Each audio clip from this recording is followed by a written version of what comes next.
Not a whole lot. All I was saying was we're going to be joined by our guy, the Thigh Doc. We will be talking about Josh Allen being on the injury report. What? Yeah, boy. That man showed up on the injury report, but I mean, do you blame him? That brother was sacked 8 times. That brother was sacked 8 times. He was like, yo, I need 6 guys in protection. I need 7 guys in protection. They said, nah, bro, you getting 5. You getting 5 and you going to deal with it. Make it enough. I'm just kidding. But I'm not, because he is on the injury report and he is hurt. And you saw him get chased down like a dog by Will Anderson. And Will Anderson was like, bro, I know about you. We take a whiff on you the first time. We got to get back up on our feet and come after you the second time. We got to be relentless. We got to take the smell of Josh. It's like D'Amico Ryan must have said, yo, smell that? You smell him? Find him, bring him down, and don't stop. And here we are, right? Josh on the injury report, which sucks, but that boy tough as nails. He's tough as nails. So it takes a whole lot to keep that brother out. They broke that brother's nose. Josh Allen was like, yo, plug that thing up. Let's go. You feel me? So he's as tough as they come, man. Last year, lands on his wrist. That brother was probably dealing with a broken wrist his whole time, right? Play through that thing. It'll heal on its own. They don't make guys like Josh every day. They don't. That boy built different. He built different. And that's why it's really tough to see us have such success the last 5 years in terms of winning the division. That's cool. Recently getting the MVP. That's cool. You know what I'm saying? Pro Bowler. That's cool. But the ultimate award that he wants and all of the city of Buffalo wants is that damn Lombardi brought back to Western New York, brought back to Orchard Park, brought back to Buffalo. You feel me? And we're not there yet. We're not there yet. And it seems like we're far away from that. It feels like we've been there. The closest we're ever going to get is the AFC Championship. We've been to 2 now. And we're just knocking on the door, but we're not there. The first time we made it to the AFC Championship, we just weren't ready. We weren't ready, but it was promising because we had a young quarterback. We had an up-and-coming receiver. That tandem was going to work out well. We had a defensive-minded coach. The Bills are on the rise at that time. Weren't we looking good? Didn't it feel like we had the pieces to really go through the whole thing and win the whole thing? And fast forward to today, Josh is only older. The opportunities are slipping away. Teams are getting better. The Patriots are back on top in the AFC East. It's like a nightmare. It's like a nightmare. But we're here. We're going to talk about some injuries. My guy is he's getting ready. He's just loading up his laptop or his computer. So when he comes on, he'll be on in just a little moment.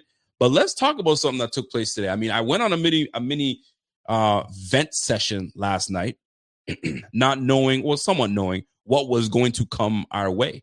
And it turns out that the Buffalo Bills released Elijah Moore today. I mean, they informed him that he was going to be released. I'm sure he made it very clear. Whenever somebody swipes everything off their social media, you know what's coming. And in my opinion, they wasted that brother's time. They absolutely wasted that brother's time, man. You had an ability to use that guy to do what you can. I get it. You see him in practice every day, all that good stuff, but they couldn't find a place for him. They couldn't find something where they could use his talents. And they said, no, you know what? You're out of here. Curtis Samuel, we're going to bring you in. And Brandon Cooks, we're going to bring you in. We're going to wrap this up. Let's go. A lot of Bills fans are not happy about that news. Now, some might say, well, if he was good enough, there wouldn't have been an issue. He would have been able to play and get some playing time and been a difference maker. He just wasn't good enough. I disagree with that. I think that he would have been better suited in the role. Give all the reps that you would have given to Curtis Samuel, give that to Elijah Moore and find a way to use him. But they never did. So we'll continue to do what we do, which is, you know what I mean? You guys get it. I don't want to repeat myself from last night, but you guys catch the drift. So hopefully something will change. Something will come from this. Maybe the addition of Brandon Cooks will spark some life into this receiver room, right? Now we have a veteran presence in this receiver room and not a guy that's been around 5 years, 6 years, not even. I'm talking about a guy that's been over in this game 10 years. He's got a decade in. So hopefully that sparks something, that gives a little something in that room, and we go from there. So we shall see. So as we wait for my man's the thigh doc to come through, I do want to share something real quick with y'all. We're gonna take a little look at the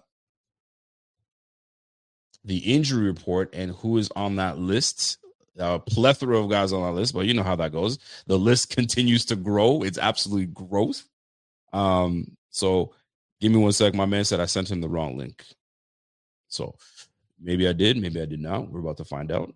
You guys hang tight while I send my guy the proper link, and then we'll get it cracking here. So give me a moment here while I see my mans and send him the right link here. All right, here we go. Let me send that to you, my G. Sent. And don't tell me it didn't work, because I know it did. And then we'll be joined later on, by the way, by my guy Carl Jones. So Carl Jones will be joining us as well. I'm going to send them that and get it cracking, and then we'll go from there. So that being said, folks, let us get this thing on the road. My guy just joined me. He's ready to go. Give me the thumbs up when you're ready, brother. Oh, yeah, he gave me the thumbs up. He's actually on fire. So, yo, I want you to keep that fire. Keep that fire. We're going to get it cracking. And I do want to get your thoughts on some of the things that have been going on, not injury related, because I want your thoughts on that. So, ladies and gentlemen, without further ado, you guys know what it is. It's a thigh doc time.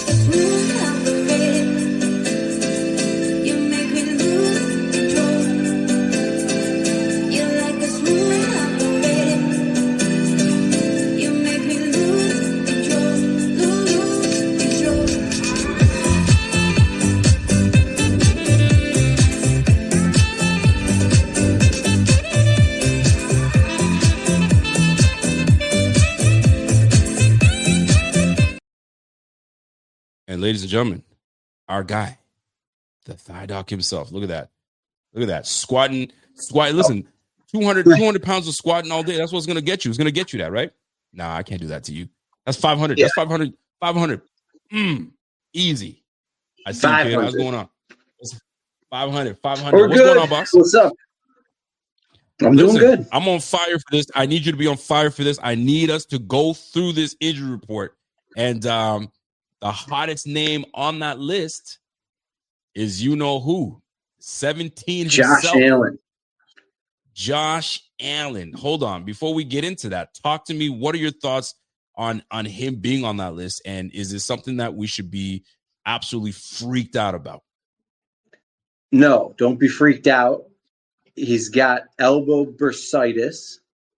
There's a good picture of him. He's got tape on his elbow, and then he's got like a multi-padded strip over it. You could tell his elbow, the tip of his elbow, is swollen right down here. You have a bursa sac. It's puffy. Fortunately, it does not affect you. It's not painful. They got to keep the swelling down, but if it stays the way it is and he doesn't bang it again, which is going to be hard to do, it'll be fine. Now he did in the post practice press conference, he's like, "Yeah, I hit the funny bone," and I understand he did hit the funny bone, and he got the tingle in his hand. You could see that right. At the very end of the game. But hitting your funny bone doesn't swell up the tip like that, and you would have padding over the ulnar nerve. He doesn't. He has it over the tip, straight over the back. So okay. I think we're getting a little bit of mixed signal from him. Definitely probably did hit his funny bone, but he also has elbow bursitis that he didn't really disclose in the post practice press conference. Now, there's a little more to Josh Allen. Talk to me. So that injury occurred late in the game, like on the last series. Okay. That wasn't the one where he was having trouble with his arm in the first half. Okay. So that one was actually scarier. Now he landed on his elbow. I got a good video on it. If you, I'm about to go to your page right now. I'm about to go to your page. You know what it is. So that keep talking while I pull it up for everybody. Monday. Yeah. So he falls forward. Now he lands on his forearm on the ground, and now the guy lands on his back, but not over his shoulder, and you can see his shoulder pop to the back and kind of ring around it. So what that does is that puts pressure in the back of your shoulder. It can bruise some things up, and at worst case scenario, that could have damaged his labrum. Now it's his non-throwing shoulder, so not too concerned. But if you stretch that out and you put a little rip in the labrum, if he falls on his arm like that again, and it does pop out, you Are got we some big referring to trouble. this here? Yeah. Now, right where it stops, right when it's at about 12 o'clock, his arm. Can you see how it's kind of jutting out the back of his shoulder? Right now. See how? Okay. Okay. So then he rolls over and he can't even lift his arm up. He like tries to. There's another video on this tweet. He kind of like lifts his arm up and it falls back to his chest. And that's when like Spencer Brown like kind of gives like the oh crap and walks away. Yes, boy. that is the labrum. That is the posterior labrum where the arrow is going to. You'll see this commonly with offensive linemen because they constantly get pushed back on their arm, so they can get some instability. And then funny enough, people who get electrocuted because they kind of get shocked like this and their arms go back in their socket. They can cause some posterior instability in their shoulder that way too. Those are the two most common: offensive linemen and electrocutions. But see how the shoulder just drives to the back of the socket. Don't love it. I don't. Listen, he went into halftime. He didn't come out with a harness, which bodes well. But I'm not worried. It's his non-throwing. I mean, if there's throwing shoulder, we're having a major problem right now. For sure. But if the way he's taken hits lately, the more he lands like that, I'm worried what's going to happen next. Is it going to sublux? Is it going to pop out and back in? Then that's something you got to get fixed up. Can you play with? Can you give it some support and fix it up in the offseason? Absolutely. It's a little trickier than your normal labral because it's the posterior, but it's his non-throwing shoulder. So I don't see a career issue. Play another for you. And I think this was this is Spencer Brown, so I'm not dealing with Spencer Brown at this point. But it's tough to see Josh Allen take these hits, man. 8 sacks. Yeah. I don't care what anybody tells me. It's tough. It's tough to sit here and just watch him just take hits like this. Right, come in now. He's gonna turn sideways a little bit. Those every hit counts. You're falling. You're getting hit. Your weight put on you. That's a tough son of a bee, man. I was talking about how tough he is, but my gosh.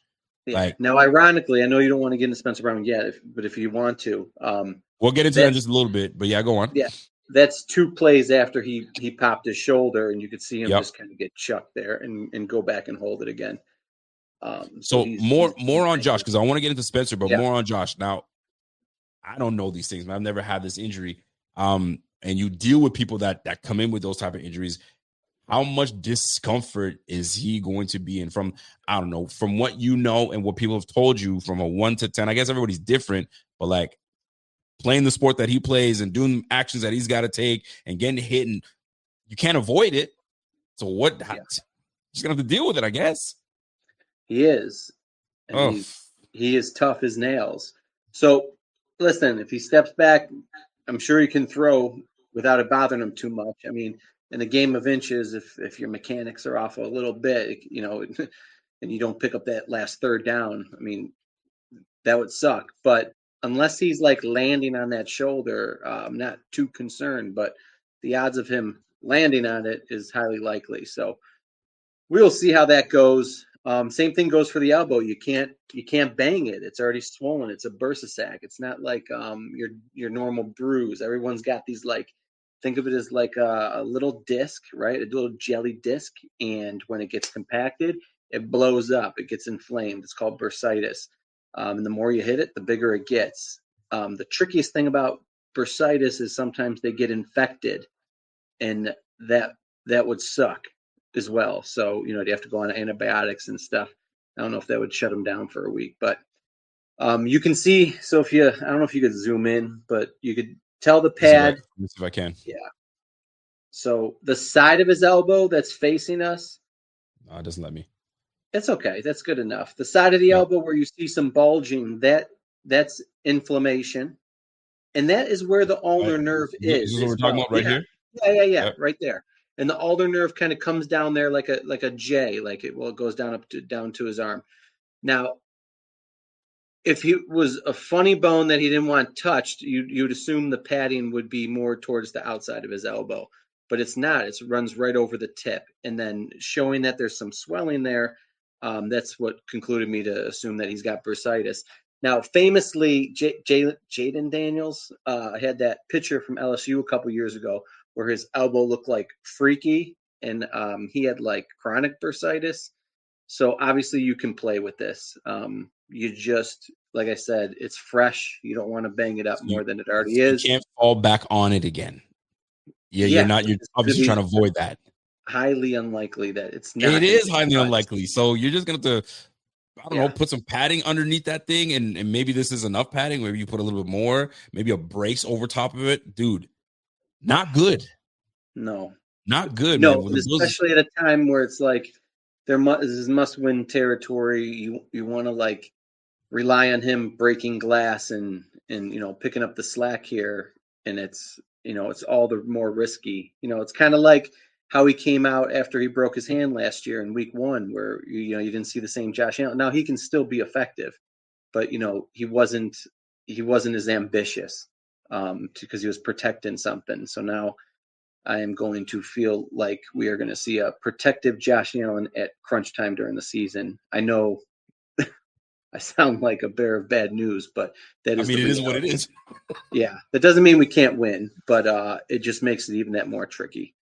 So, anyways, he's run there a couple weeks here. Every week you get away from this injury without it swelling up more, it'll be better for him. And they can always drain it. Again, you have to worry about it getting infected, and then it turns into a shit show. So, let's just hope that we don't have to get there. Put some ice on that B, and hopefully the swelling comes down and he's good to go. But something gives me the impression that he has no intention on missing a damn game whatsoever, knowing what's at stake here. I mean, there's a sense of pride now where if I'm gonna sit out because it's that bad. No, he's like, yo, if I can play through it, I can play through it, and I need to get this team into the playoffs. Once we get to the playoffs, anything can happen at this point. And right now, sitting at 7-4, being the 7th seed, and we've got a gauntlet of games coming up. You got Pittsburgh coming up right now. Then you got Cincy, you got Philly, you got Cleveland in there, and you got the Patriots. Yeah, tough defense. What? And we're playing some tough teams that can run the football. Don't get me wrong, right? Pittsburgh is going to play good defense, run the football. They may not be great at it, but they got some guys that can give us problems because we don't stop the run very well. Then you got Cincy. Brown is running the ball pretty damn good out there. And you got Joe Burrow coming back. Yeah. The Patriots will run the ball. The Browns will absolutely run the football. Woo, we got our hands full. So, Josh, 17, stay healthy. Do what needs to be done. And hopefully somebody comes along and says, you know what? I want to take some of the burden off your hands. You know what I'm saying? Other than the name James Cook, somebody else has to step up. And that's what we want to see. So, we're going to monitor my man. We're going to have to monitor Mr. Josh Allen himself. So Josh Allen's got that elbow audition.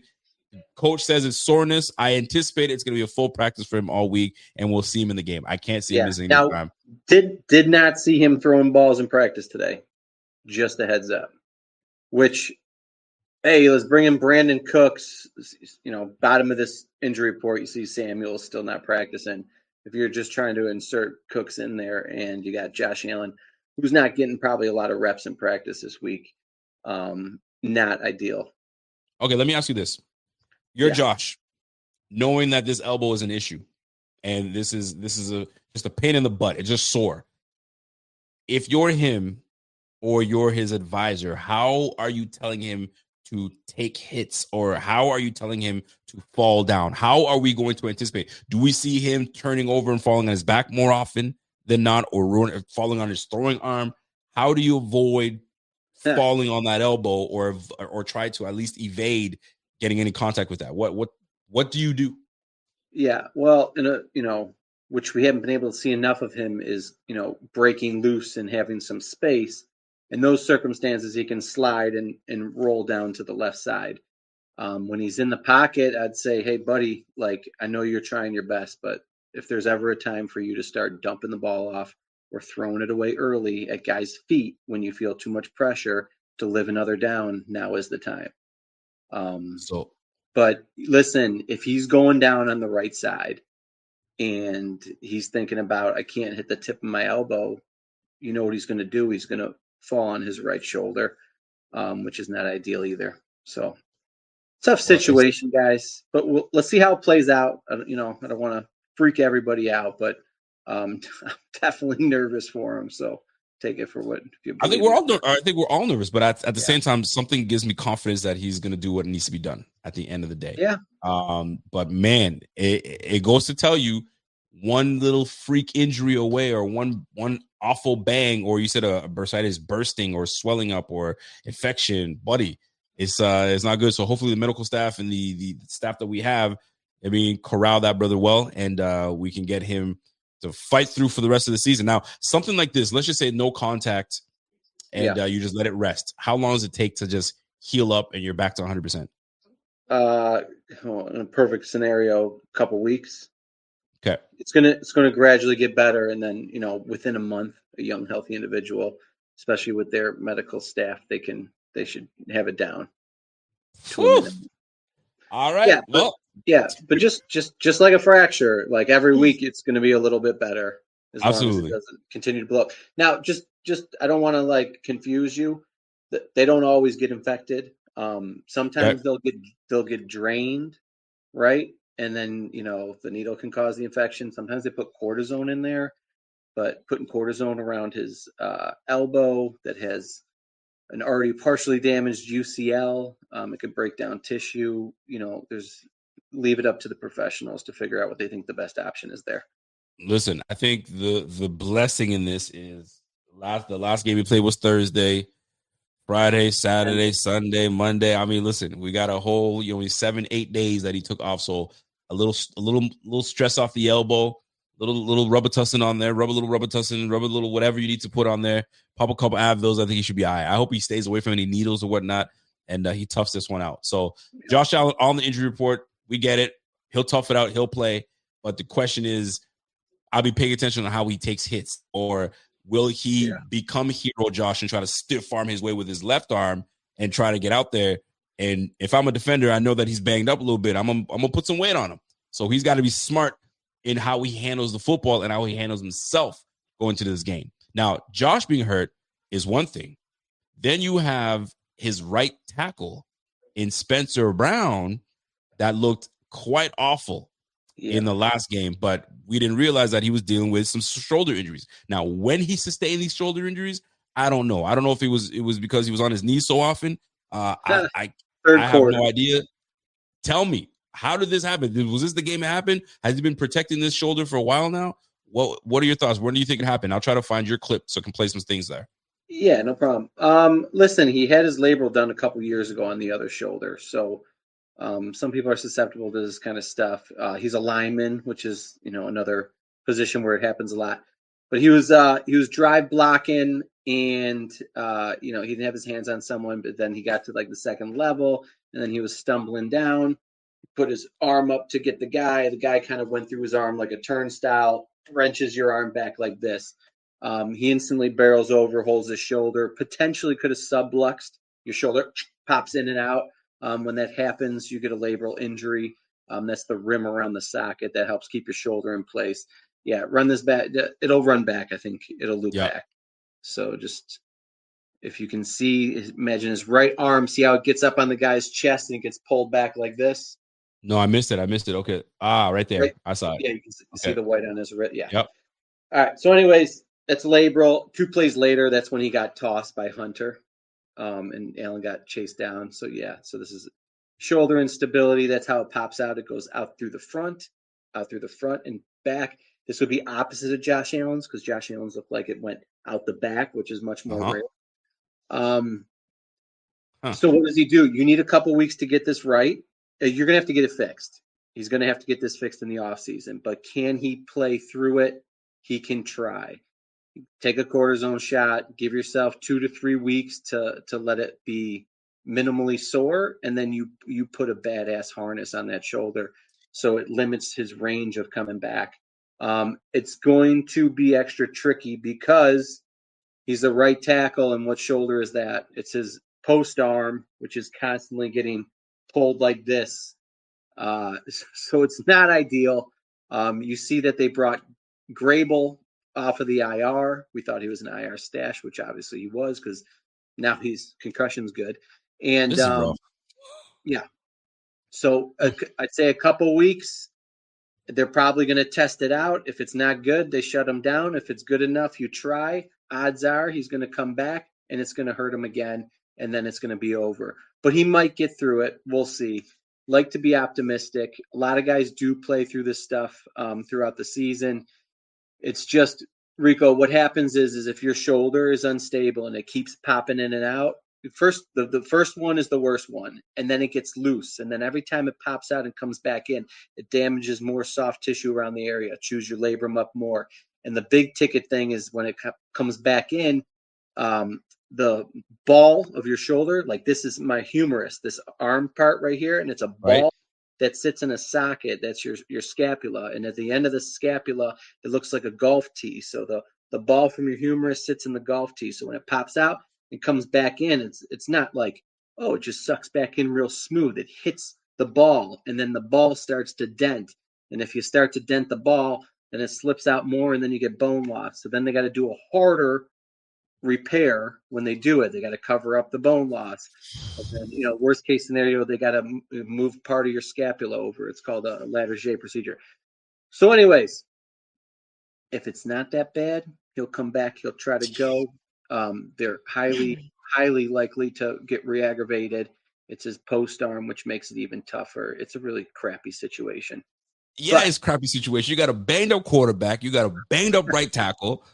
And everyone's banged up. Loves to roll right. Everybody eats. Everybody hurts. It's the slogan of the year. Dude. It's bad. Golly, man. Quarterback hurt. Right tackle hurt. Bro, what is happening, bro? Like, this is incredible. Like, I don't know is he better to the nutrition? Is he better banged up than a Vandermark out there? Well, no. If he looks like how he did at the end of that game, he's not. But in a couple weeks with a harness, he might look more formidable. Is there still going to be, if we're, cutting hairs and his technique's off a little bit and it costs him like a sack or something, that stuff can happen. But is the overall product better than your backup? It can be, even if he has this injury. So we'll see. It's the thing also is like, if he comes back, it might be okay for a couple quarters, and then one play it gets pulled out and now he's out of the game and it's over. So that's just how it works. I mean, it is how it works. It's warriors, gladiators. They will put their bodies on the line until your body won't take it anymore. So kudos for trying to play, but he was hurting the team and he needed to come off the field. Yeah, he definitely was hurting the team. And I don't know if I'm ready to have that brother back in. If my man's is nursing a left elbow injury and now he's got to worry about the right tackle not doing his job, and now he's got extra. Boy, it's gonna be a tough one. So all right, so Spencer Brown, this is one of those week to week type situations. Yeah, like minimal two, most likely 3. Maybe we can get him back for the Patriots game. We'll see. So it's showing us that we got obviously Josh on that list here, and I'm looking at the list of injuries again, and I see they have Mr. Spencer Brown. Where did they say he practiced? Spencer Brown? Spencer Brown did not practice. So if he doesn't practice, obviously tomorrow, and doesn't practice Friday, chances are he's out. I think you're alluding to Dawkins. Spencer Brown is out. Spencer Brown. He said it didn't practice today. Spencer Brown's out this week. There's no way. He is out. He's 100% out. Oh, yeah, so we're gonna have to deal with that. Okay, so he's gonna take 2 weeks, and then they'll reconsider if he can play. I'm thinking 2 weeks is just going to take 2 weeks for him to kind of get right, but he can fight through it. Okay, if he's out, he's out. Then you got Deion Dawkins dealing with concussion, and we all know how those concussions usually work. If you're concussed, you're out a week. Most of the time, but it was a Thursday game, so he's got 10 days. Now you can see that Maxwell Hairston is already limited on today's practice when he had his concussion. But Dawkins Dawkins got checked for a concussion during the game, and they let him go back out there. And then I don't know if that had a reason why he struggled so much, but there were some plays he was standing around. So, anyways, it's a problem when you're a DMP. If you're not practicing with a concussion, it doesn't bode well for this week. Now, Hairston's already limited. He's probably going to ramp up and play, and he's younger. His head probably doesn't have as many concussions. Now, Dawkins is one of those delayed ones, like Epinesa a couple weeks ago. Right. He definitely had the concussion during the game, and they let him back in, which kind of is a bad luck because they did take him into the tent to look. But here we are Wednesday, about 6 days after the game, and he's still not in there limited, which to me, red flag, not red flag like he's done for the year, but red flag for this week. Definitely could see him coming back next week, but we have to see him practice tomorrow so he's on track. If he's a DMP tomorrow, it's done. We're playing backup tackles on both sides on Sunday. Oh, my God. Yeah, so hold your breath. Wowzers. I want to get all you. Right. Jeez, Louise. And Allen's banged up. This is like, it's actually comical. But imagine how good of a story this will be if we pull through. I mean, it will be quite the Buffalo, the gritty, starting to get doubted. Guys are out left and right, and Josh Allen with one arm leads us to victory. I'm banking on like a fateful experience. So we'll see. All right. Yeah. So right tackle out, left tackle. If he doesn't practice tomorrow, he's out. So you got two solid bookend tackles that potentially could not play this weekend with a banged up quarterback. All right. Yeah. We got and good news, like 3 months after his concussion, Grable is feeling good this week. So he'll be able to be activated, which is ironic because both the tackles are out. So it's funny that he's been sitting on the IR. Bro, you got TJ Watt coming your way. Yeah. So maybe this is what will drive Joe Brady to start using some tight ends and running backs to chip the end. You think? Yeah.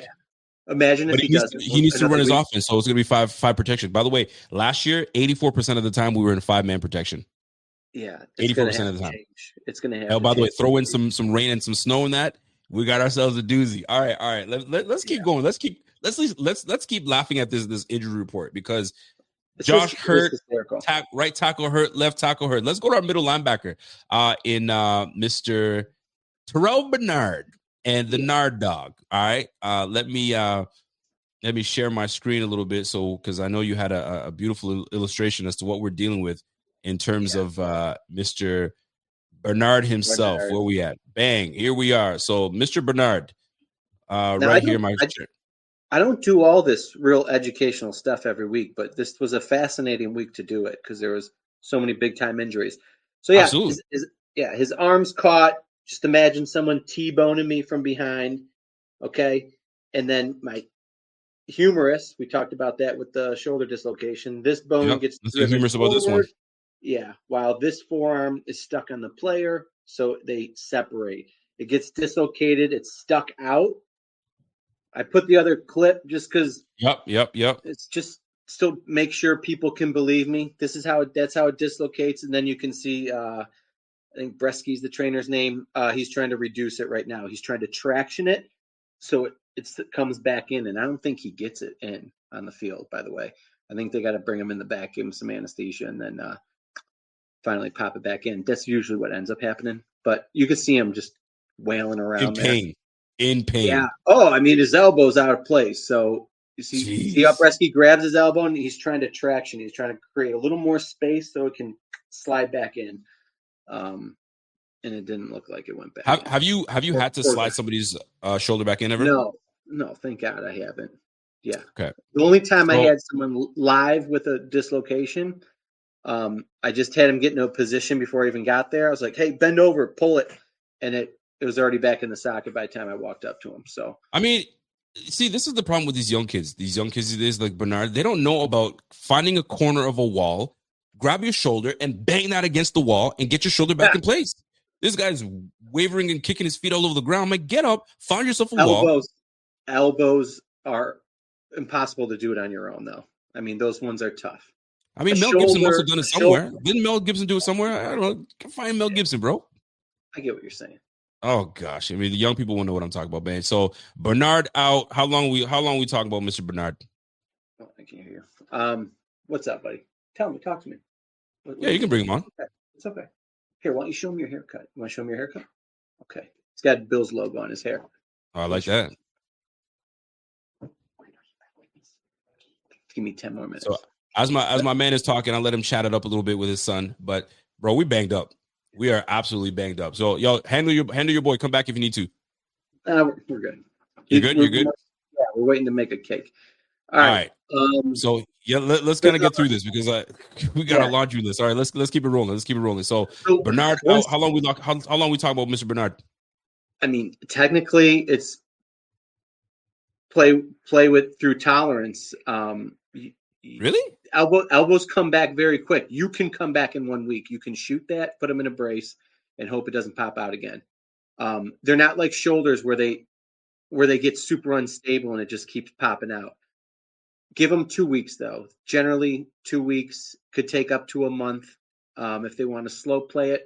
Other things that can happen is it depends if so some dislocations can happen when you're kind of pulled out. Then you get a UCL sprain, and then you can also get fractures. But I'm assuming he's not on the IR today. He didn't have those. 2 weeks, give or take a week, and he should be back. He'll come back with a big old hinged brace. I believe Jordan Poyer missed 2 weeks a couple years ago when he dislocated his and played with a brace the rest of the season. Okay, I thought elbows would be just as bad as a shoulder, but I guess a week. I didn't think it was gonna be that bad. What do we got with Dalton Kincaid? Yeah, Kincaid's on a hamstring. He got hurt in what game was that again? Like 3 weeks ago. It'll be 3 weeks from his injury come this Sunday, right?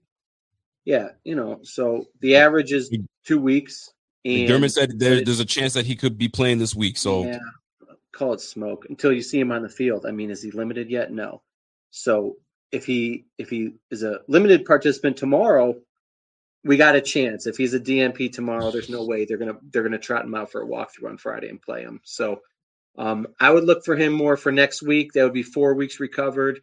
This week's a little iffy. Now he's a skilled player. It's not like someone you want to mess around with. So usually in those circumstances, they give these guys a month. All right. Well, last one for me because a lot of these guys are limited. So what's up with my man Curtis Samuel again? Yeah. Again. I don't know. I don't even know. Make it make sense for you. Please make it make sense because we went ahead and released Elijah Moore. And then we have this guy sitting on the damn injury report yet again. You would think he was ready to practice today with that move, right? No. And just so you know, they changed his diagnosis. So it was elbow and neck last week, then he missed. And then now he's elbow and knee. So did he get hurt without even playing? I don't know how many guys have gotten hurt in practice. So, but he's not even practicing. They must practice so hard. The Bills must practice so hard because the amount of players that are getting hurt in practice, and then they come on the field and they have a couple plays and now they're out. Like I just don't get it. All right, so Curtis Samuel did not practice. I'll put it on. I mean, I really don't want to tarnish anybody in my profession because I do also do strength and conditioning. But I mean, they promoted the assistant when they took Shiano out last year. I think you're going to have to clean house in there. And there's no question. This is disgusting. I mean, the groins, the practice injuries, the calves from a couple years ago, calves this year. Kincaid aren't you supposed to be treating him like your precious thing and making sure he's completely resilient? And then he's looking like a string bean, running around with 2 knee braces in the offseason, and now he's been hurt twice since the season started. Do something. You got to do something. Talk your shit, man. I love it. I love it. Yeah. Listen, and this is what has to happen, man. Like there's something that has to take place with this. There's too many, and now you're making coach is making himself look bad, but like you got the whole staff looking crazy because now we're picking up guys like Shaq Lawson back off the street. You know what I mean? We're bringing all these guys back when we have guys that should be healthy and playing right now. Young guys that should be healthy and playing. But these guys are sitting on the sideline, bro. Whoa, clean house when it comes to that staff. It's unfortunate, But yo, something has to give. Something has to give. All right, last before, because I know you got to leave.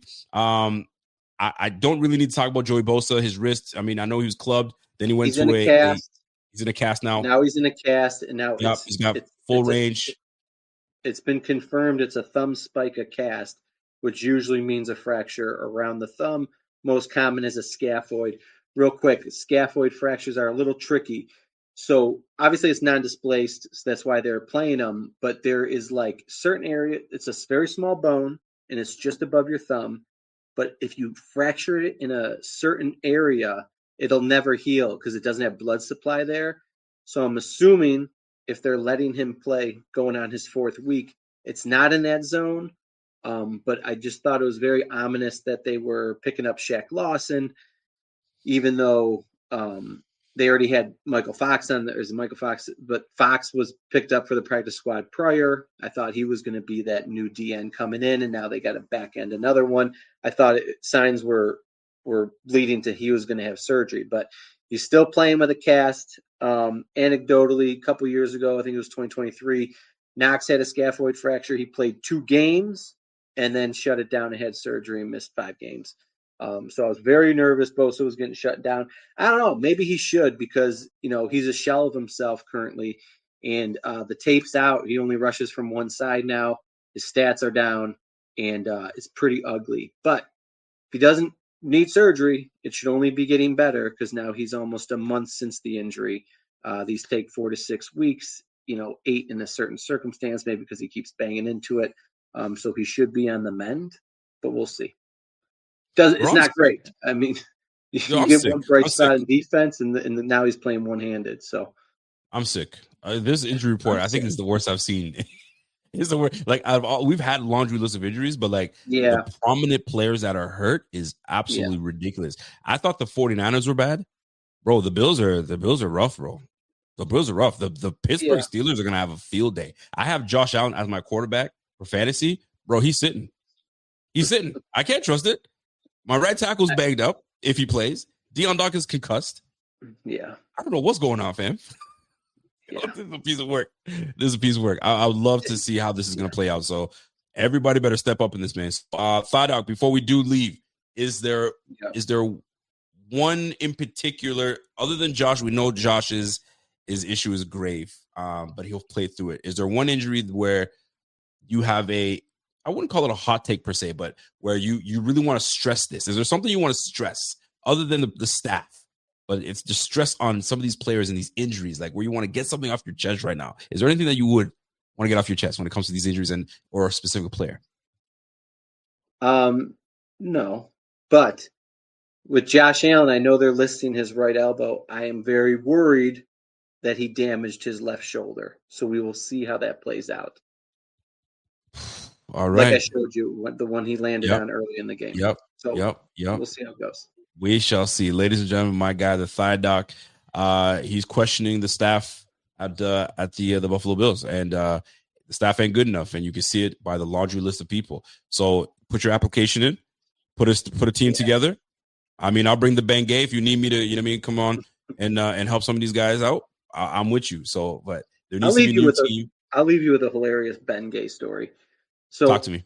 So I usually would my hamstrings would usually get a little tweaked in preseason. So it's like week 1, I'm just like, I've been working on my hamstrings, all camp, and I'm like, you know what? I want to feel good for this first game. So tons of icy hot and just slather it all up my hamstrings, right? But I'm like, I'm sitting on the stool, and I still got to pull my spandex up. So what do you think I did? Oh boy. Oh, they pulled it all up into my junk.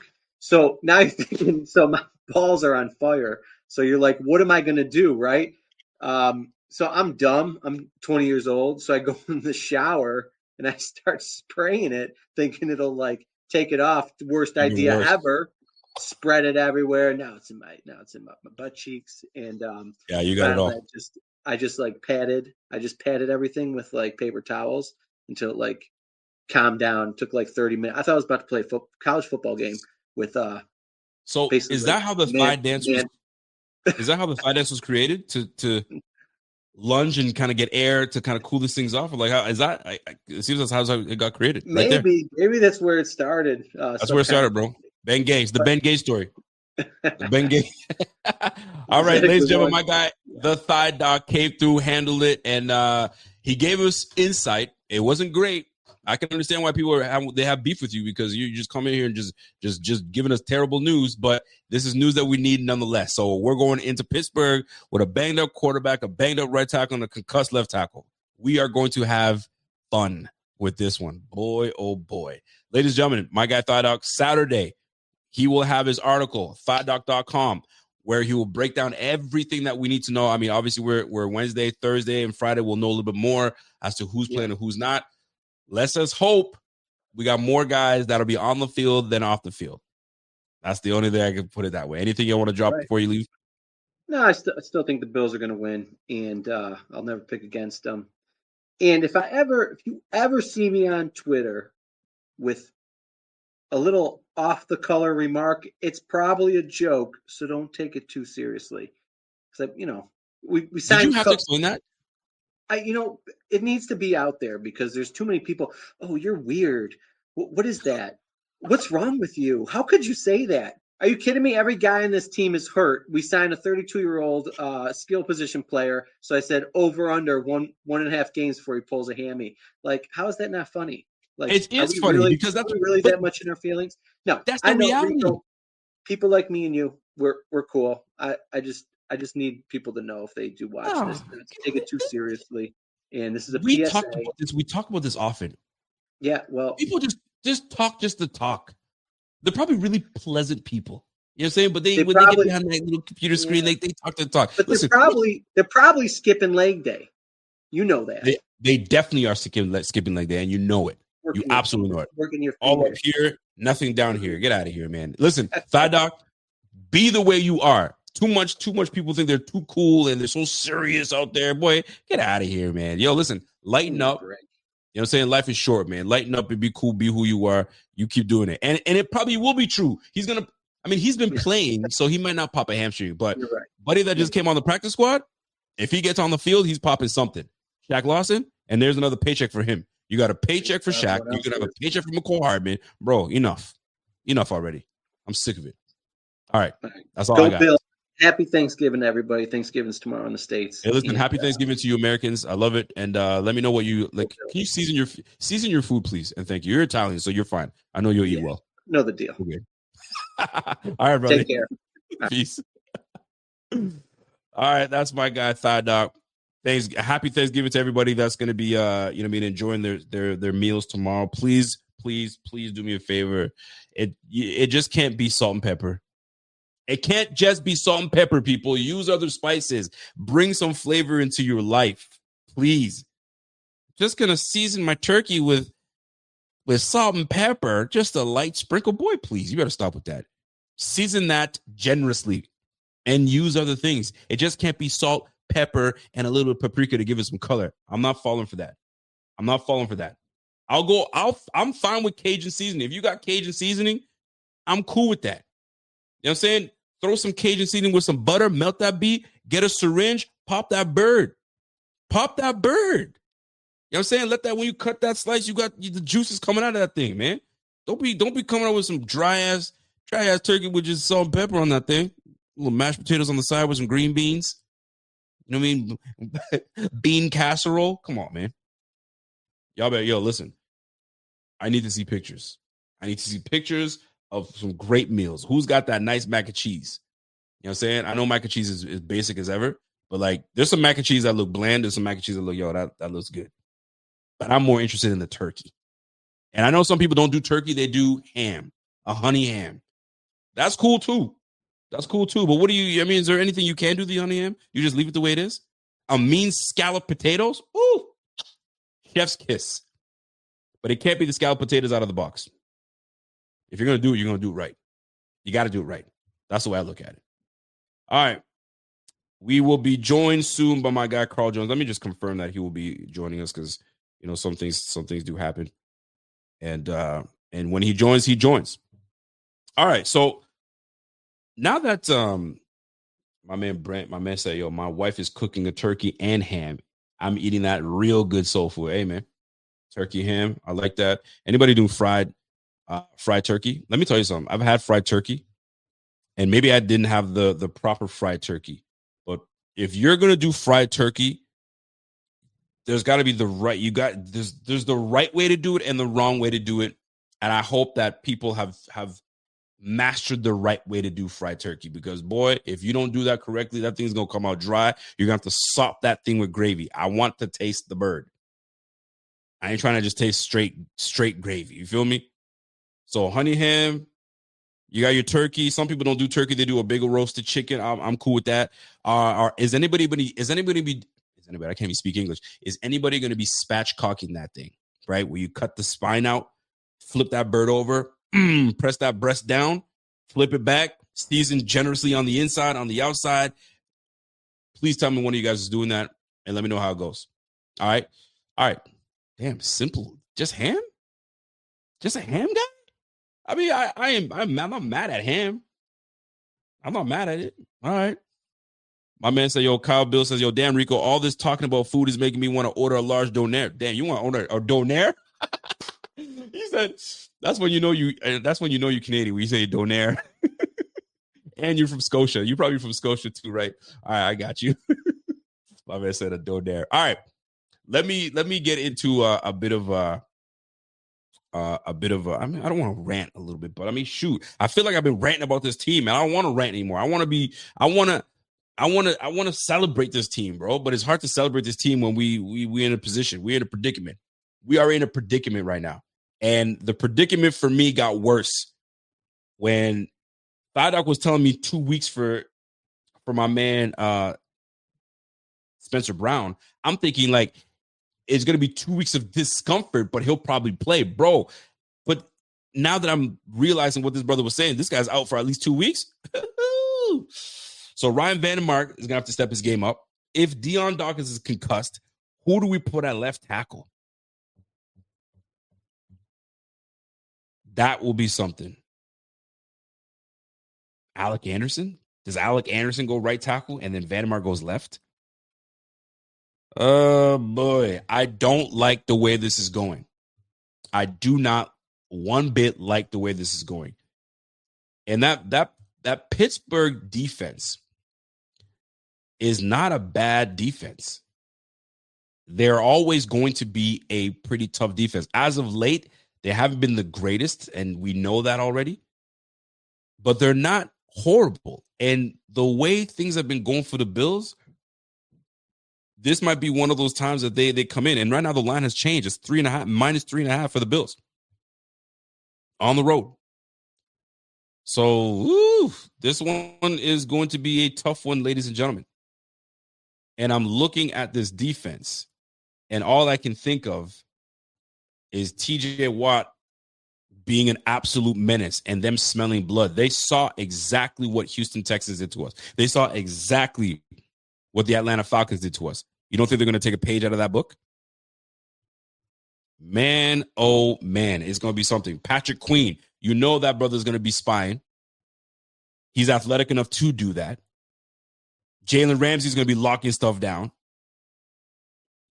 So it's all about matchups. If anybody's going to tell me, yo, are you shook from the Pittsburgh Steelers? It's not about being shook.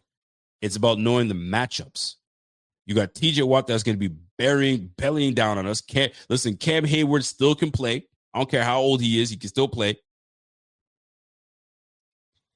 Joey Porter on the other side.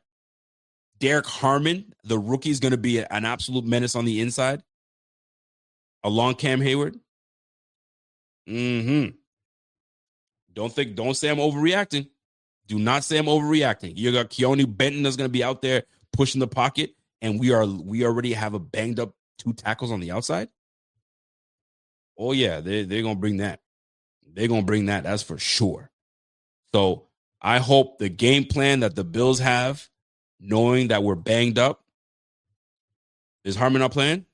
Did he get hurt? Hold on a second. I saw something that said Harmon. Harmon isn't playing. Thank goodness. I mean, they still got Keanu Benton, so we're gonna have to find out. They didn't know if Rogers playing. Likely, I think he plays. I can't see them making him sit 2 games in a row. You know what? Since we're here, let's go take a look at the Pittsburgh Steelers. Who practiced, who didn't. Let's go see what the Pittsburgh Steelers are saying. Because who's practicing, who's not practicing? Is DK gonna play? I mean, the Pittsburgh Steelers, I mean, as much as I want to poo-poo on how badly we're banged up and hurt, we're in a rough position too, bro. We are in a rough position as well. Let me see what the Pittsburgh Steelers are saying. So as of right now, let me see if they got a list out. Oh yeah, they got a list out. All right, check this out. Let me share my screen with y'all real quick. Oh yeah, we banged up, kid. We banged up. Let me share my screen just to give you guys an idea of what we're dealing with here with the Pittsburgh Steelers. So as of Wednesday, can you guys see that on the screen? There we go. Hopefully you guys can see that. Let me see if I can enlarge it for you. Oh yeah. Let me enlarge it. There you go. So you should be able to see that. So Wednesday, the 26th, you got DK that did not practice. Aaron Rodgers, left wrist, did not practice. Ben Skoranek, one of those slot receivers, a white boy, did not practice. Joey Porter, he's got a hip, he's limited. Likely he plays. Alex Highsmith, pec injury. You got a rest day for my man Isaac. You got Broderick Jones, neck, didn't practice. Jonnu Smith, their tight end, did not practice, and this wasn't a rest. TJ Watt resting. Of course he's resting, so he can get ready to whoop our tail. Cameron Hayward, he's limited, and then you got Derek Harmon. Buffalo Fanatics, what's going on? This is Pierre the Kingpin, and I wanted to talk to you today about Cigars International, which is the ultimate destination for premium homemade cigars. Known as the industry leader, Cigars International offers the largest selection, unbeatable prices, and a customer service experience that's second to none. Whether you're new to cigars or a seasoned vet, Cigars International makes enjoying cigars easy, approachable, and fun. Cigars International is the go-to retailer for all things cigars, with the biggest selection of premium homemade cigars available anywhere. Cigars International offers unbeatable deals and discounts, making it easy to stock up on your favorite or try something new without breaking the bank. With fast free shipping and their 100% satisfaction guarantee, you can shop with confidence knowing that Cigars International stands behind every order. They have good relationship with vendors that helps provide great low prices. Whether you're new to cigars or a seasoned pro, Cigars International makes it easy to find the right cigar with helpful guides, staff reviews, and expert advice. It's not just about cigars. Cigars International also offers a wide range of accessories and more to elevate your smoking experience. Check out the great deals every day at cigarsinternational.com. That's cigars, CIGARS, international.com. Use code FANATICS at checkout for 20% off your order of $50 or more, plus free shipping. Or visit www.cigarsinternational.com/fanatics, and the discount will automatically apply. Again, use code FANATICS at checkout for 20% off your order of $50 or more, plus free shipping. Or visit www.cigarsinternational.com/fanatics, and the discount will automatically apply. He didn't practice. He's got a knee. We'll see how that all plays out. And look at the laundry list of the Bills. So, I mean, as much as we talk about the laundry list of the Bills, I mean, some of these guys are banged up as well. But golly, like, look, Josh Allen, Terrell Bernard starter, Joey Bosa starter, Spencer Brown starter, Deion Dawkins starter, Reggie Gilliam full. He practiced. He'll be on there. Tyler Grable, we don't know what we're going to get out of him. Max Harrison, concussion. He's limited. Likely he plays. Daquan Jones, he was sick. He didn't practice. He'll probably play, right? Dalton Kincaid, we don't know if he's going to be there, but he'll probably end up playing. We'll see. Or they might give him one extra week so they can prepare him for the week following. I think that we should be playing this week. Ferdarian, limited. And Josh Palmer, limited with an ankle. And then this dude right here, Curtis Samuel, did not practice. Golly, man. Yo, these injuries, bro. I mean, listen. Thigh Doc says something, man. He goes, bro, there's gonna become a time where you gotta say, I'm good.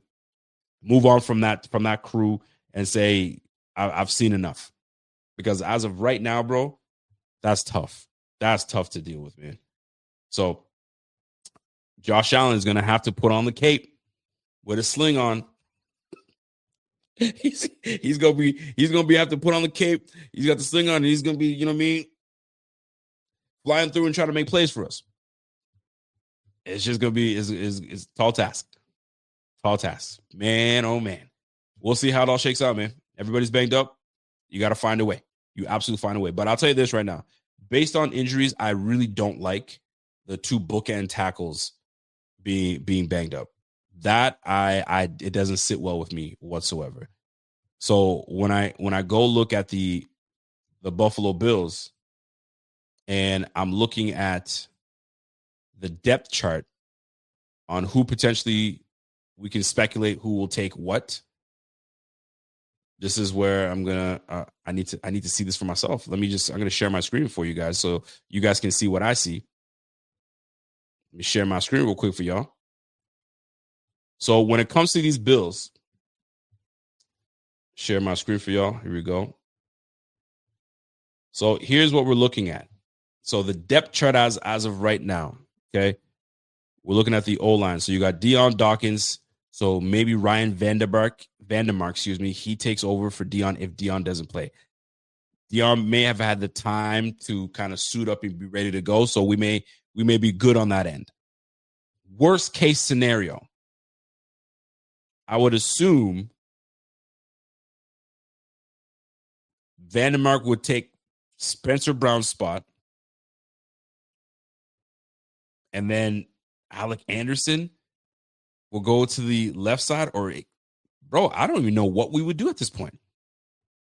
Or Ryan Vandermark goes left and we put Chase Lund at right tackle. I don't know if Tyler Grable is going to be ready to go right off the rip.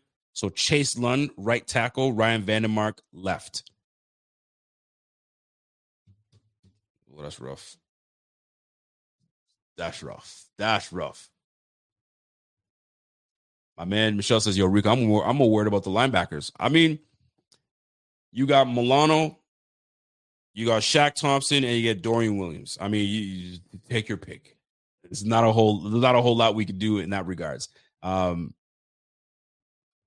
mean, right now, if Terrell doesn't go, Shaq Thompson steps in. Joe Andreessen has done well coming in. I don't really worry too much about the linebacker room, to be truthfully honest with you. And it's wild for me to say that. It really is wild for me to say that. But Matt, Shaq, Dorian, that's how we go. And Andreessen comes in and handles business on the back end. If we need some to jump in and do that, we got it. But nah, bro, it ain't sweet. I'll tell you that much. But this is what I worry about the most. This O-line, left tackle, right tackle situation, I don't like it. I don't like it one bit. So you better hope that we got a much improved and ready to go Deion Dawkins, so we don't have to really deal too much about that right tackle. Because if we got Chase Lund coming in at right and Vandermark going left, we're going to see a lot of tight end chips in there. We're going to see a lot of Jackson Hawes. We're going to see a lot of Dawson Knox. We're going to see a lot of Ty Johnson. We're going to see a lot of that. And if it asks for that type of game, whether there's going to be a lot of snow, rain, whatever you want to call it, maybe it's just going to be one of those ugly, nasty, low-scoring defense, run the football, and go from there. I can't see us lighting it up in the skies if it's going to be a nasty game. Whew. That's rough. My man says, yo, use Mitch as the sacrificial lamb and see what the O-line looks like before we put him in. Mitch Trubisky, you're up. What? You're up, bud. We need to test this. We need to test things out. Let's roll. Yeah, it's going to be rough. It's going to be rough. Yeah, it's going to be a tough one. All right. Let me stop sharing that and let me get into this receiver room real quick. So here we are, a day after last night's stream, and the Bills made a decision. And I'm genuinely curious as to how the Bills came to the conclusion of letting letting Elijah Moore go. I know if it's just pure business and the financial standpoint, fine. I get it. You just brought in Brandon Cooks, and you got to make sure that he gets onto the roster, and it's a numbers game. If they say it's a numbers game, you got to go, and that's just what it is. Like, what has Curtis Samuel done for us for him to be warranted to stay on the team? What has he done? I was looking at the statistics. Maybe it's closer than I think it is, and I could be absolutely wrong. Right? My Lord. All right. When it comes to Elijah Moore and Curtis Samuel all year, games played, Elijah Moore 9, Curtis Samuel 6. 9 receptions for Elijah Moore, 7 receptions for Curtis Samuel. 17 targets for Elijah Moore, 9 targets for Curtis Samuel. This brother's been targeted 9 times. He's caught 7 balls in 6 games played. 81 yards receiving for Curtis Samuel, 112 yards receiving for Elijah Moore. Samuel had a touchdown this year, 11.6 yards per reception. Elijah Moore, 12.4 per reception. Yak yards, 58 for Elijah Moore, 27 for Curtis Samuel. Yards per game, yikes, 13.5, and you got 12.4 for Elijah Moore. Like, they're both the freaking same nonsense. But one was targeted way more. So what does that tell you? If one is targeted way more than the other, he only played 3 games more, and you got almost double his receptions. That means you were at least trying to get him something. It just wasn't panning out, because I've seen the targets thrown his way. You get a lot more deep shots with Elijah Moore. Elijah Moore as well had 6 carries for 24 yards, and we already know how that played out. No carries for my guy, Curtis Samuel. I mean, I'm at a loss for words when it comes to this. So I'm going to zip my mouth, and I'm going to have my guy share his thoughts on this, because I'm absolutely baffled by this. Let me know if you're ready, bro. Ladies and gentlemen, my guy, Mr. Carl Jones. What's going on, Carl? How you doing, boss? Hey, man, I just want to say happy Thanksgiving to all those. Happy Thanksgiving. Do y'all celebrate Thanksgiving in Canada? We are thankful for things in Canada. We are thankful. All that for matters. things. That's all. You know, you don't need a holiday to be thankful now. You don't need a day. We had ours a month ago, so we're always a month ahead of you guys. Oh, and see, I don't like that. You ain't had to see. You ain't had to say that. You ain't had to say that. Yeah, we do. We're always a little earlier than you guys. That's what comes down. That's what it comes down to. But let me, because we were just talking about Thanksgiving, and I said you can't get away with salt, pepper, and paprika and tell me that you seasoned your bird. I'm not swayed by the color on the bird when it's only salt and pepper. I'm sorry, I'm not buying it. Do turkey first and foremost. We do turkey, but I also think the Jones household, we get Frankie, we get funky now. Okay, you do a little turkey, now. You do a little ham, do a little fried chicken now. Honey ham, honey glaze. Don't play. Don't play with it now. Honey, don't play with it now. With a little fried chicken too. We get a little freaky, get a little funky, get a little spicy. I like it. On Thanksgiving. I like variety. Okay, what's your plate look like? Are you do you come back for a second, or do you one plate? I'm good. I'm done. One plate. I'm straight.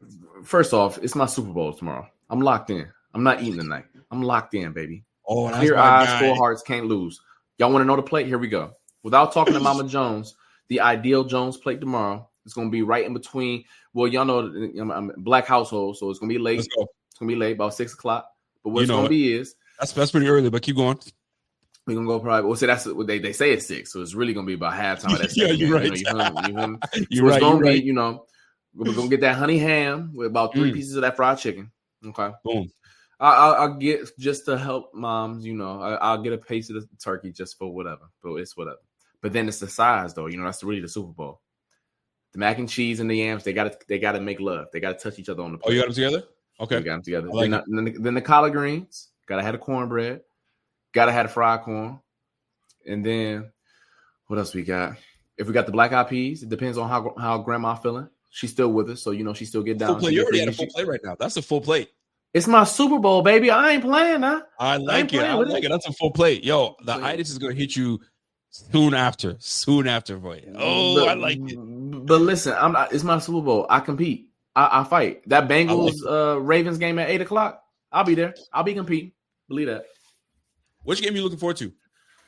I think all three will be fun. I think obviously probably the Chiefs Cowboys game is going to be have the most eyeballs. I honestly think that game could break the regular season viewership record because it's the Cowboys for one. And Rev, this is not the 60s now. Keep that. When Rev said the chitlins, not them chitlins now. Keep that stank chitlins out my house. Rev, Rev, you sound like a great guy. Keep that out the house. If you're going to cook them chitlins, cook them in the garage and eat them on the patio. Do not bring them in the house now.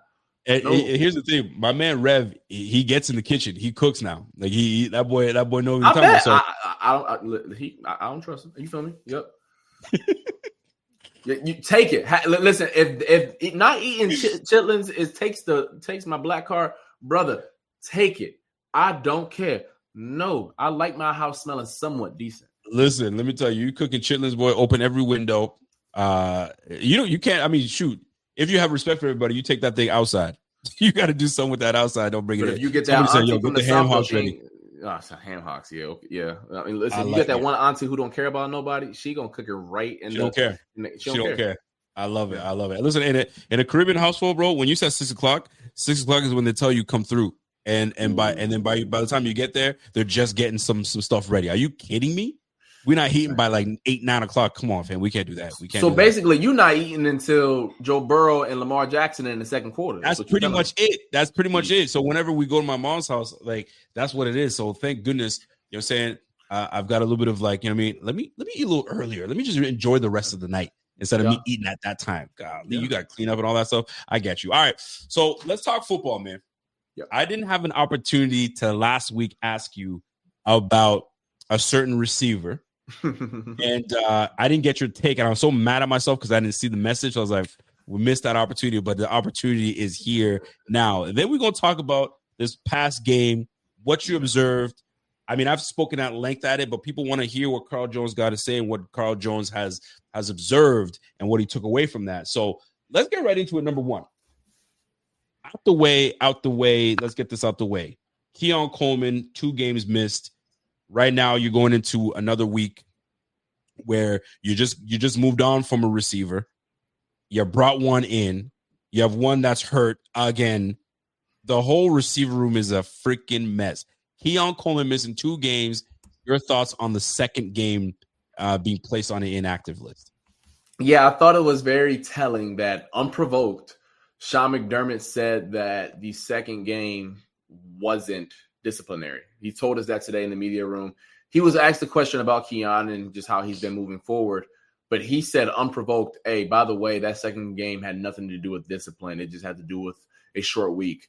I think that's a very convenient answer. I think that if Ladd McConkey happened to get disciplined for one game, you will find a way to get him back into the game plan for the Thursday night game. So I'll just leave it at that.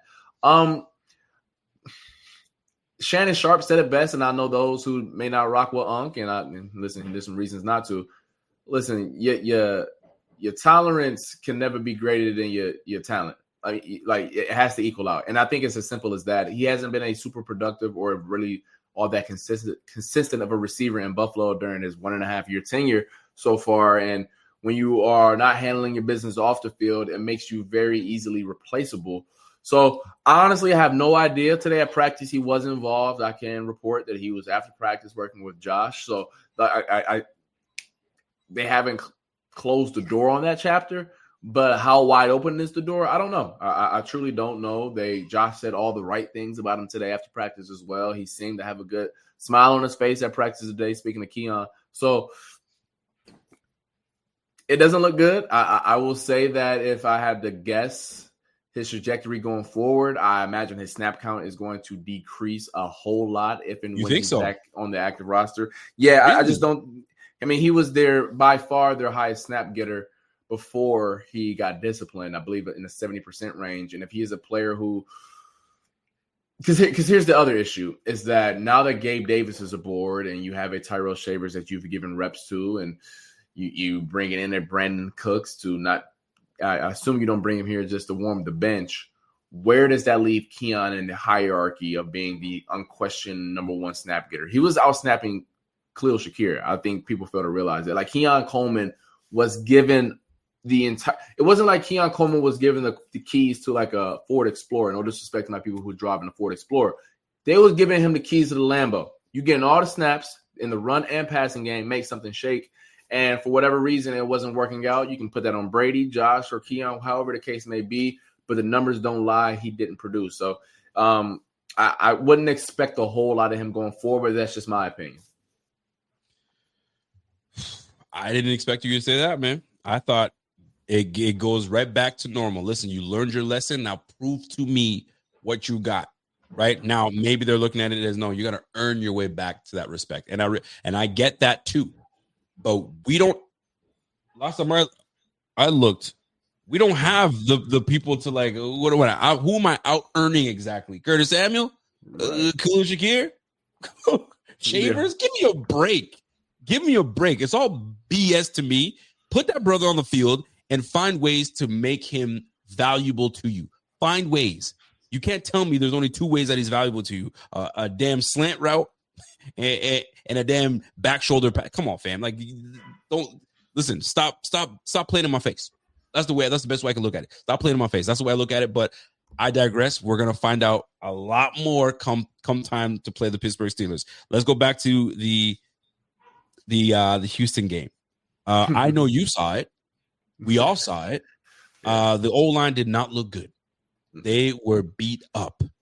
And then Coach DeMeco Ryans comes out and says, in a nutshell, I can't believe they let us go one-on-one with these boys. And they never made a damn adjustment. We say, yo, send the dogs. If they're not going to adjust, send the dogs. And that's exactly what they did. 8 sacks for 70 yards lost. What is your take? And what's your interpretation of what DeMeco Ryans was saying in that clip? Yeah, so I think that was a very loaded answer from DeMeco. I don't think inherently he was trying to diss Joe Brady, Sean McDermott, and the Bills. Stop the cap. No. Hear me out here. I think what he was saying was, I am genuinely shocked because we haven't played a team this year that was willing to put their guys on islands like that. Now, having said that, there are teams, the Eagles are like this, the Denver Broncos are like this, where they feel as if we are much better than your guys up front, and we are willing to go toe-to-toe with you guys. The difference is it was clear as day from the first snap of the game that the Bills couldn't block those guys up front. And I think that's the difference, is that the Bills weren't willing to pivot. They were stubborn. They didn't want to – their ego was too big, whatever word you want to use. And I think that most teams in the National Football League are willing to cut their losses and say, you know what, swallow our pride. Let's give these boys some help. And I think that – listen, and I said this comparison the other day on TV, and I'll share it for you guys. I've been in rooms where you're very prideful and you tell coach, no, I don't need help. I don't need safety help. I got it. I know the first rep ain't go good. Trust me, coach. And coach be like, nah, bro, swallow your pride. Do what's best for the team. I'm not about to sit up here and say that two super competitive players and Deion Dawkins and Spencer Brown didn't say, nah, coach, I know he beat me a couple times. Trust me, because if I win my 111, that helps everyone else out. I'm not saying that's what happened, but this isn't an easy as like, nah, like, So now, having said that, though, as the coach, is on you to overrule your players in that scenario and give them some help. Above all else, because of the fact that your $500 million quarterback was getting beat to pieces. And I think that's the part that was troubling to see. I don't think it's some indictment on the Bills' offensive line. You know, you don't have it every single day. I remember vividly last year in the postseason, the Rams beat the living hell out of the Eagles. I know y'all remember that game in the snow where they only put up, I believe, like 19 points or something like that. That all-world Eagles O-line they had last year. So there are games you just don't have it. And as we know now, Deion Dawkins had suffered a concussion at some point during that game. Spencer Brown was playing with one arm. No excuses. They lost. They got beat. It is what it is. But my biggest takeaway from the offensive line's performance is whether it was inability or stubbornness to shift his game plan. Because I'm sure you guys have seen the stats. The Bills are a team that loves to live in this 5-0 world where, like, hey, all of the answers to pressure and blitzes is on the 5 guys up front and Josh Allen. If they send a blitz, it's on Josh Allen to make the offensive line right. Okay. We saw that by the third drive, that wasn't going to be a recipe for success. So it was on you as an OC to fix that. And I think that falls at the feet of Joe Brady and trying to help that. So let me ask you this. You mentioned that it was the inability to pivot, whether they knew it or not, or didn't know how to do it, or is pure arrogance. Where do you fall? Which is it? If I had to use an educated guess here, it's probably the inability. If I had to lean one way, because we have seen enough sample size over the last, let's say, 2 years of Brady's tenure in OC, where he's been a little slow to make changes in game. Like in game, I think he's been a little slow. Like in a similar way, the Falcons also dictated the game up front. It just wasn't with the 4 down rushers. It was via the blitz. And I think that, once again, Joe Brady's inability or unwillingness to pivot and keep the back end to make sure that Josh Allen wasn't getting heated up. And I think that's where sometimes us out, like on the outside, don't realize that, like, this is still the same issue. Yes, the Texans won with 4 and beat the hell out of Josh Allen. The Falcons beat the hell out of Josh Allen, but they did it via the blitz. And I think both of those situations could have been rectified if there were more help, more tight ends, more running backs in. And I understand it's not as easy as that, because the more guys you have in, that means less eligibles down the field, and the Bills receivers can't win anyways. So, like, they can't win 4-on-7. How are they supposed to win 2-on-7? You know? So it's not as simple as that, but I do think if I had to lean one way or another, it probably is a unwillingness to adapt and make changes in game. All right. So if you looked at the injury report today, you noticed that obviously Spencer Brown is going to be likely out. We have a concussed Dion Dawkins. Who knows where that the wind can blow that, brother. So there's a potential that we're playing with 2 backup tackles. Have you looked at the depth? Have you envisioned what it would look like without both tackles in, and who would be in the lineup? Have you had that chance yet? Yes. So, spoiler alert, I sat down with Ryan Vandermark today for a one-on-one. That stuff will be My out. guy, you keep doing it, baby. You keep doing it. Let's go. So I sat down with Ryan Vandermark. I don't know if I'm supposed to report this, but I think it's okay. He's going to play left tackle, Ryan Vandermark. He played right tackle. He came in for Spencer. And then, because I don't know if I'm supposed to report that, I'm not going to say who's going to play right tackle. But RVD will be at left tackle, barring Dion not clearing concussion protocol. So yes, who's gonna play right? A Bills offensive lineman. But there are a bunch of names in there, whether that's Alec Anderson, a Chase Lund, Tylen Grable has just been activated. So I can tell you RVD will be at left. I sat down with him. He had a great conversation. He said he's ready for the battle. He understands that, when he got put into the fire against the Texans, it didn't go well, but he watched the film and he's ready to go up against the Steelers. Are weird. He won't face TJ Watt, because TJ Watt exclusively rushes from the right tackle position. So whoever lines up there will be, I wish I'll tell you off air, but that player will be the player who has to face TJ Watt. RVD will face Nick Herbig and Alex Highsmith.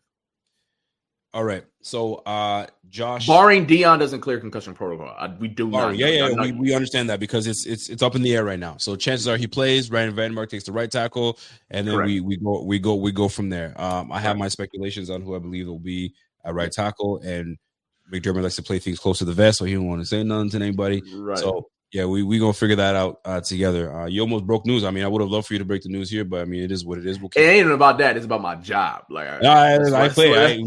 We ain't playing with your job like that. That's what I'll talk to you off air. No doubt about it. All right, let's move on for a little bit, because I'm looking back at this defense, and we have a team that could be with Rodgers, could not be. It's still up in the air. I don't think he misses 2 games, especially because they're essentially in the same position as the Bills. We can't afford to lose any more of these tight games. right? And this is a big one because they want to remain near the top of the AFC North. They've dropped down a little bit. That drops them down significantly. So knowing what you know, and obviously with the defense that we're posting out, I mean, Bernard likely out. So you're gonna have probably Shaq Thompson take his spot. Bosa, I mean, we're banged up, bro. We're banged up. I don't even know if my man, the rookie Harrison, is gonna be playing, if he cleared concussion yet.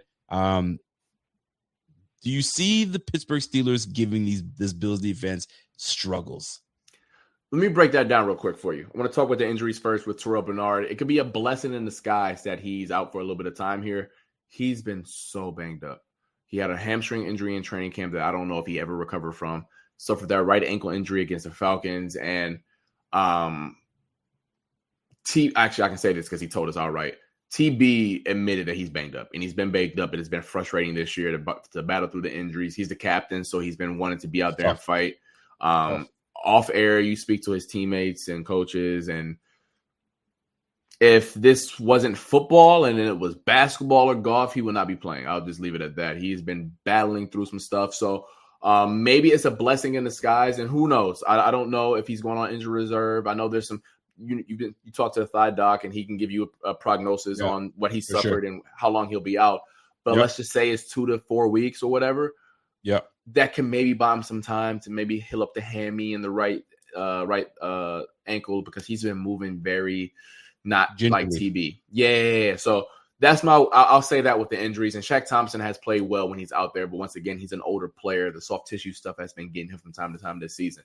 In terms of this matchup on Sunday, it's fascinating because the Pittsburgh Steelers are very, like, for those who are going to play in a Turkey Bowl tomorrow, the Pittsburgh Steelers are going to look just like that. They run slants, they run flats, and go balls.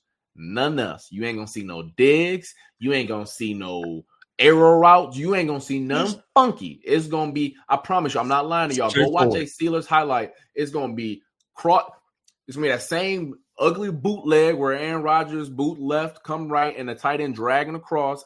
It's so elementary in how they play football, and it's because Aaron Rodgers at his age don't want to get hit, so the ball got to come out quick. He ain't trying to sit back in the pocket and read guys left to right. He's trying to get that ball out quick, so he ain't trying to sit in that pocket. And not at the age of 59 or however old Aaron Rodgers is. So I think if you're the Buffalo Bills, you got to make sure that we're sitting on that. We're making sure that if the ball comes out quick, that we're making pass breakups. But the key to the game defensively will be the tackling portion of this, because I know I just dissed the Steelers in terms of their offensive infrastructure. It's hard to bring them boys to the ground now. That's one thing that is very special about this Steelers team. DK and Metcalf, we don't bring them boys to the ground too easily.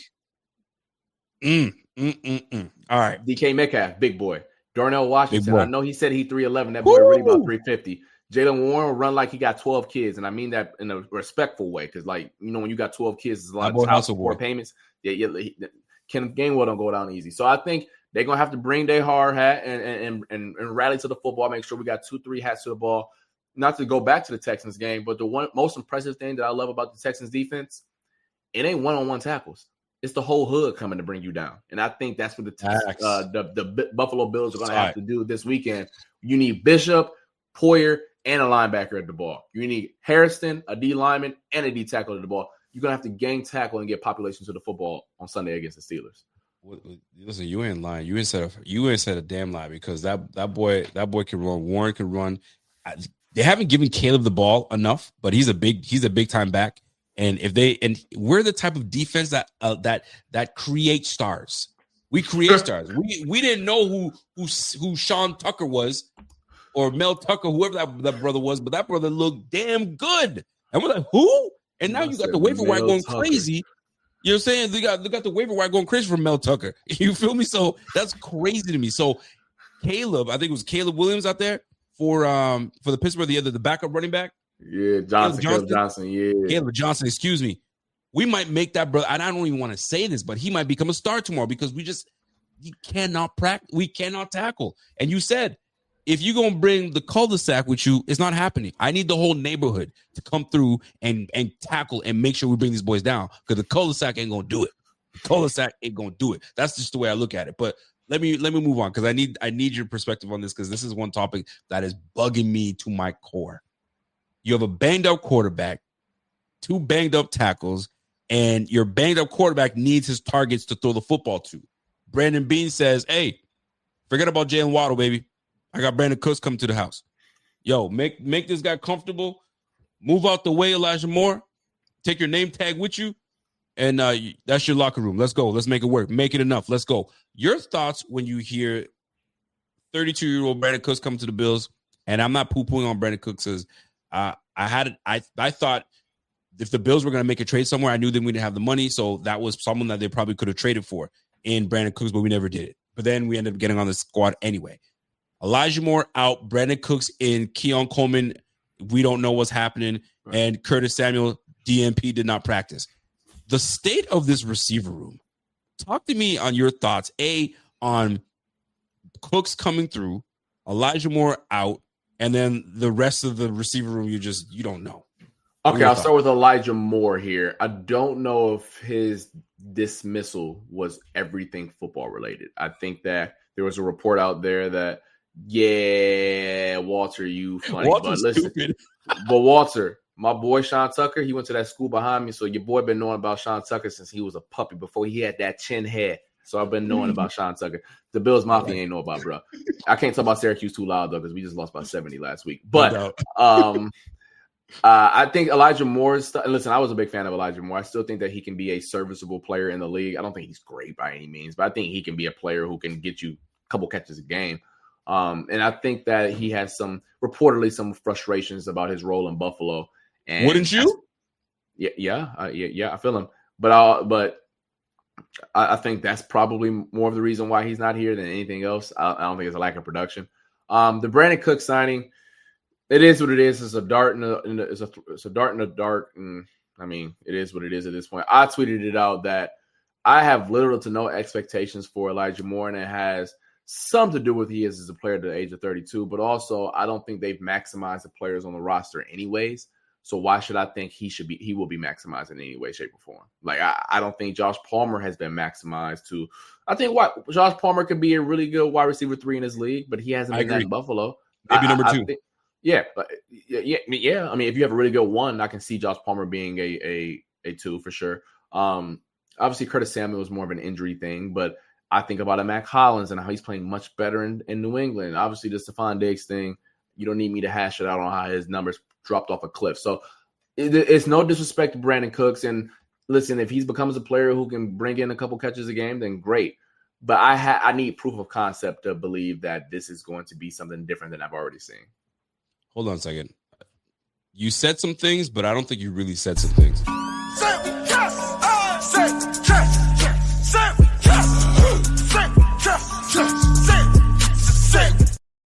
You said some things, but I don't think you really said some things. Say some things. I mean, I call it how I see it. I just don't think the receipt. Listen, I want to make it abundantly clear. I don't think the Bills have a acceptable wide receiver room for a team that wants to win a Super Bowl. I want to make that abundantly clear before I go any further. Having said that, the players on the roster haven't been maximized either. And I think both can be true. And I know in this world, we live in a black and white world where it's either one thing or another. It can be both in this scenario. And I believe that there is no reason to have the MVP at quarterback and all of these guys to look worse here than they did in other places. Point blank, period. And you can put the blame on the offensive coordinator. You can put the blame on the general manager for misevaluating their skill sets and their talents. Whoever you want to cast the blame to, there is no reason why Stephon Diggs should look better at post-ACL than he did under Joe Brady. There is no reason for Mac Hollins as wide receiver 3 or 4 to look better in New England than he did in Buffalo last year. And he still was a decent player in Buffalo. There's no reason for Josh Palmer to look worse now than he did in Los Angeles when he was still clearly wide receiver 3 and 4 out there. There's no reason for Elijah Moore. And I know the Elijah Moore thing is a little tricky because there were a lot of people say empty calories, but whatever you want to call it. He still was a player that ran the full route tree. And in Buffalo, he was running jet sweeps. So I just feel as if these players could be maximized in a much better way. Even if you were to bring an elite receiver in here, I still don't know if they're getting the full uses out of them. Like, for example, Khalil Shakir is their best player. Yep. But he gets treated like a running back for half of the game. That's unacceptable for me. He can do a little bit more than just bubble screens half of the time. I'm not saying Khalil Shakir is Amon-Ra St. Brown. I think there's a huge gap between the two. But I've also seen Khalil Shakir catch the ball more than 10 yards down the field before. So I think the utilization of these players and also the evaluation of them has been poor at best.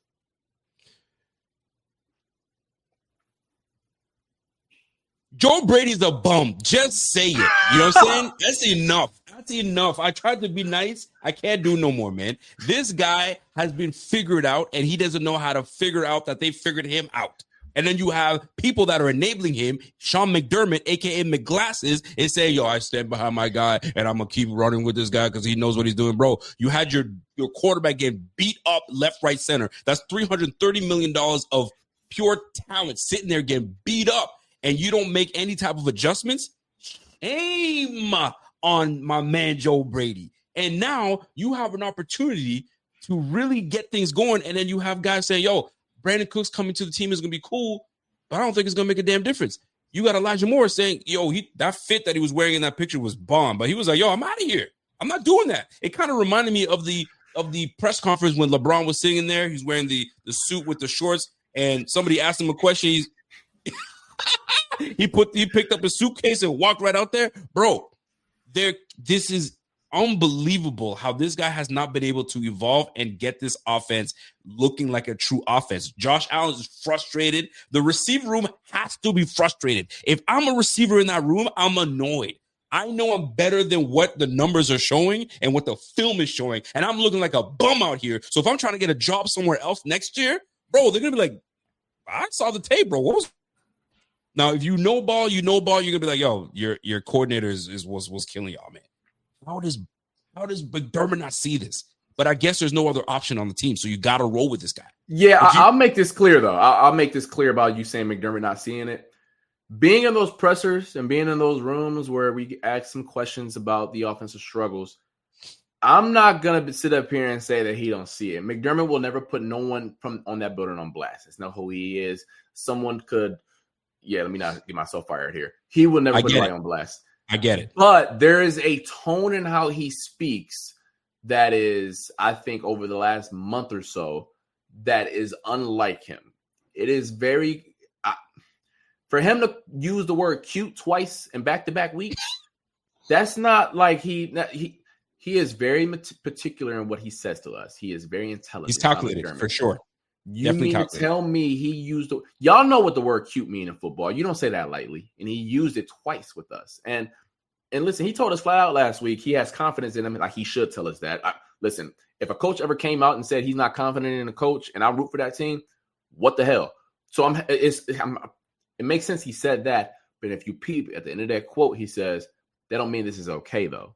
And I think that, but it's November 26th. What can he do? That's the problem. I get it. You're right. It's November 26th. And I'm just sick. And it sucks because, like, you have a team that is ready to go. I think they do have the time. Obviously, forget about the banged up Bills, right? They're banged up. They're hurt. Right. But, like, no excuse for this offense not to be doing good things in this league. We're not a vertical team. We're all horizontal. It's just people just play in front of us, and it's not sustainable. And the downfall of this team is going to fall on, and it sucks because I like McDermott, but it's going to fall on McDermott. McDermott's falling on the sword for this bum that's on the squad right now, and it's not working. Where's Ben Slowick right now? Benjamin Slowick, the offensive coordinator that was a phenom for the Houston Texans, right? And they were like, bro, this guy's going to get a head coaching job. Where is he at right now? I'm trying to think right now. I think he's with the Miami Dolphins. He's the senior passing game coordinator. That might be right. Yeah, that might be right. Yep, Ben Slowick, right? And he was that dude. They figured him out. So, Joe Brady, you've been figured out, my G. You've been figured out. You were carried by Josh Allen, and Josh Allen's talents was able to carry him over and carry him through. And I think a little bit of motivation helped Josh Allen say, hey, Diggs is gone. I got to prove that I can do this thing, et cetera, et cetera, et cetera, et cetera. Now we're in a full year. They figured your ass out, and you have not adjusted. And it sucks because now you got a whole – I don't know it for one, but I'm going to say this. I'm sure there's frustration brewing in this offensive room, and it's all pointing at the guy in the booth, and it's not looking good. You are making us look bad down here. fix it. But you can't. What are you going to bitch to the media? You can't. You got to take it. But it sucks because if you guys go in and not make the playoffs, bro, the Chiefs and could you imagine the Chiefs and Bills not making the playoffs in the same year? Oh, no. I'm throwing my 10-4 hat on for a second here. Roger Goodell will make some calls before he get Josh Allen and you know what gonna happen? You know Big Roger now. Hold on, let me put a mic over for this one. You know Big Roger. Big Roger gonna make something shake now. Big Roger will make something shake. He ain't losing both of his cash cows now. He ain't losing both. But I hear you though. No, you're right though. I feel you. Man, it's frustrating because like it's just at the end of the day, I'm a fan. I cover the team, and when you cover the team, you start kind of, you know what I'm saying, like uncovering things, or you start, I don't know, maybe the goggles start coming off. Who knows? The fandom goggles come off, and you're really looking at it like from afar. And I try to do my very best of trying to split it down the middle. But now I'm more like, bro, this ain't good. You got a GM that's I don't know. I don't know what I have my own beast with the GM right now, but I'm a fan of the GM. It's very tough for a Bills fan right now. I'm sure a lot Lions fans are probably feeling this way right now. We're like, yo, we're a better team, and we're like, this is our record. You know what I'm saying? Right. There's a lot of teams that are going through this right now. The Pittsburgh Steelers are one of them. But fam, this was the year the Bills were supposed to really do it, and we're struggling. Now, there's a lot of game left, so hopefully we can turn things around and we go from there. So anyway, I don't want to keep you too long because I know that you're preparing. You're fasting right now, so you can really take care of business tomorrow. But last little bit for me. Do you see Brady, McDermott, and Bean returning next year, even if they make the playoffs, but they're out the first round? Or let's just put it this way. It doesn't finish with a Super Bowl. I'll just do it that way. No. I think that the easy and most likely answer is that Joe Brady will not be here in Buffalo in 2026. And if he is, it won't be in the same exact role. I could see some COs being thrown in front of his name. I can see this, that. But then it gets weird. And so you might as well leave the building at that point.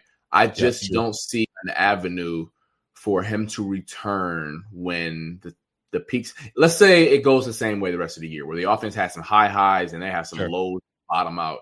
I don't see a pathway for him to return. I've spoken to my colleagues about this, and we go back and forth. I just don't see, especially with the lack of innovation with this offense. Because I remember, let's go back for a second here, y'all. That 2023 when he took over for Ken Dorsey, what was so cool and took everyone by surprise was that Cowboys game at Highmark Stadium, right? Where the flashy, high-flying Cowboys came to Highmark Stadium, and what did the Bills do? They beat them to a pulp. They ran the rock.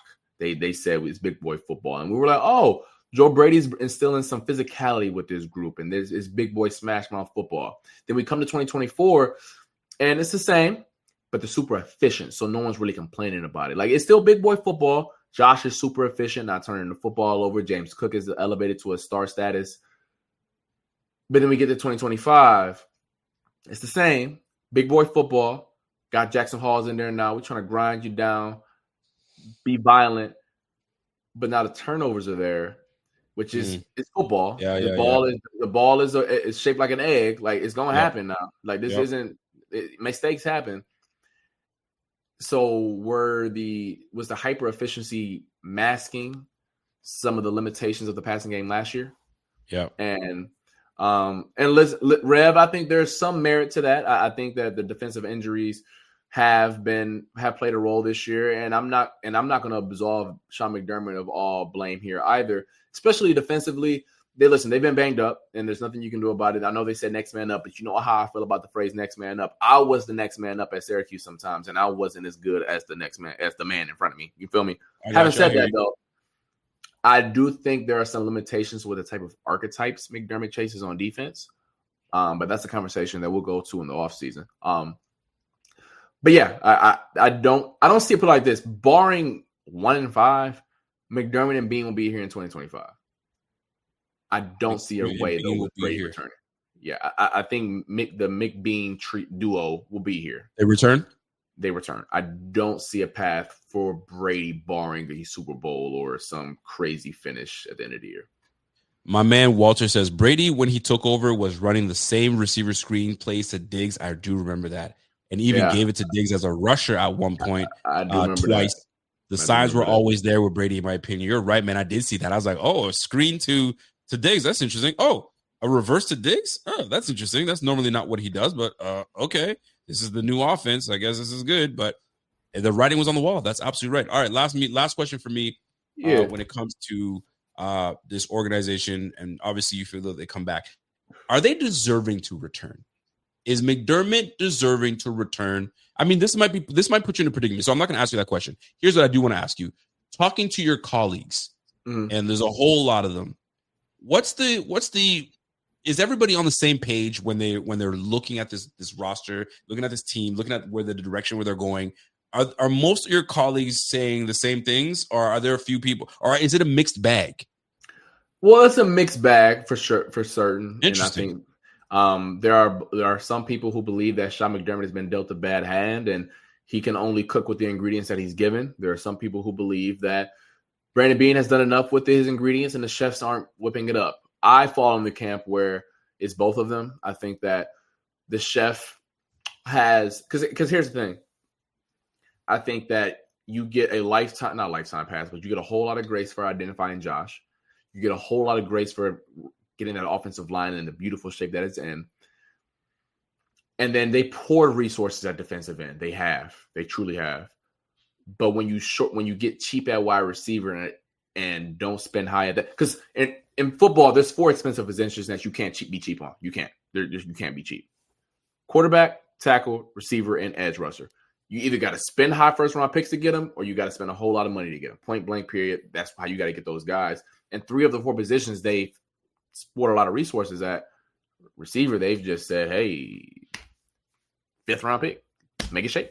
And I guess they look at it as receivers a dime a dozen is what they're pretty much saying. Yeah, and so I think that it's a mixed bag with our colleagues. Some people believe it's more Bean. Some believe it's more Sean McDermott. I fall in the camp that is both. Because I'm not about to say, listen, I'm not going to say I'm a genius, but I'm smart enough to know that there is no good head coach lets the GM pick the archetype of the player he wants. Because then what the hell are you doing as a head coach?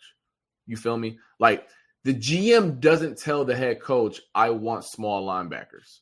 The head coach says the other way around. Now the GM may pick the exact player, but there's a pool of players that if I want 6'1", 215, 6'1", 225, then the GM picks from there. So you see what I'm saying here? So like for the people who say like, oh man, they keep getting these small linebackers, like Bean tripping. All right.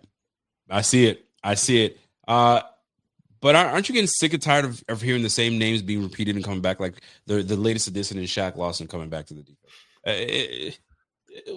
In the words of Josh Allen, what are we doing? What are we doing? This is the one thing that I just want.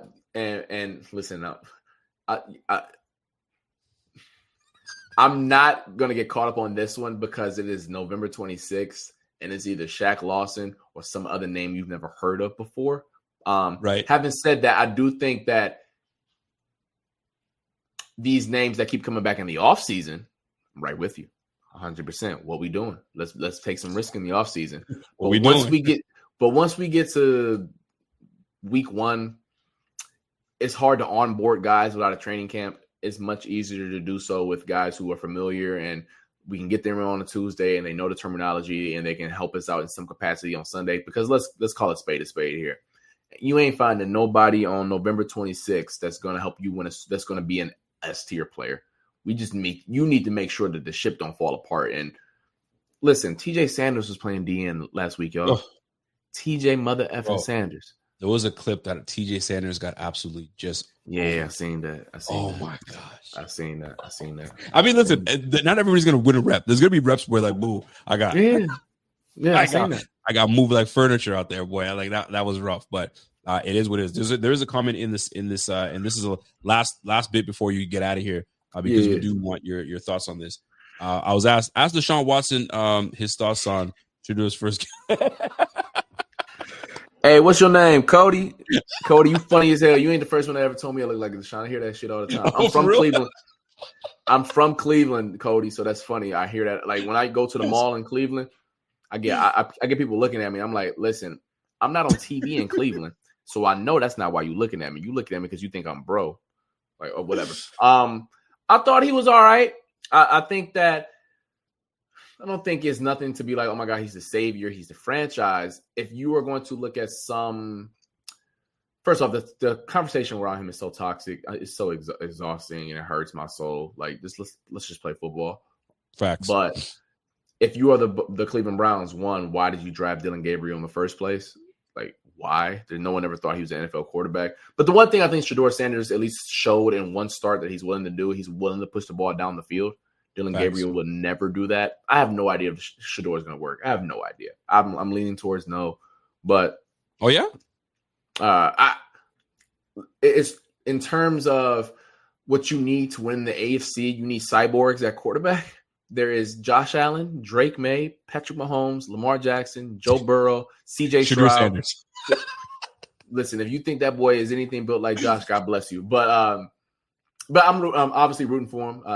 It would be a great story if he succeeds. And I'll tell you this, that team has a lot more juice, and I got it on good authority. That locker room is behind him. I listen. I think so too, man. I mean, I listen, man. Something was put into perspective for me today that made me like understand. Okay, cool. I get that part. When everybody was even I got in on it. I'm like, yo, you couldn't give him his love in the locker room and say, hey, man, first win for quarterback, rookie. Yeah, quarterback. that's weird. Yeah. It was weird, but then I thought to myself too, and somebody brought it up, and I was like, that's right. Dylan Gabriel was in the room too. What are you going to just poo-poo on this guy and make him look bad, prop one up and not the other? When you that's the bed they made. That's the bed they made drafting Dylan Gabriel, though. That like I can't absolve you of all blame when you brought bro in here who no one else thought he was an NFL quarterback anyways. It's like tough one. Bump how you feel about Shedeur. Bump that. Yeah. Nobody in this chat, nobody in the NFL circle thought Dylan Gabriel was that type of player. So it's not DG's fault. That's what makes it suck. Like Dylan Gabriel, by all accounts, is a great guy.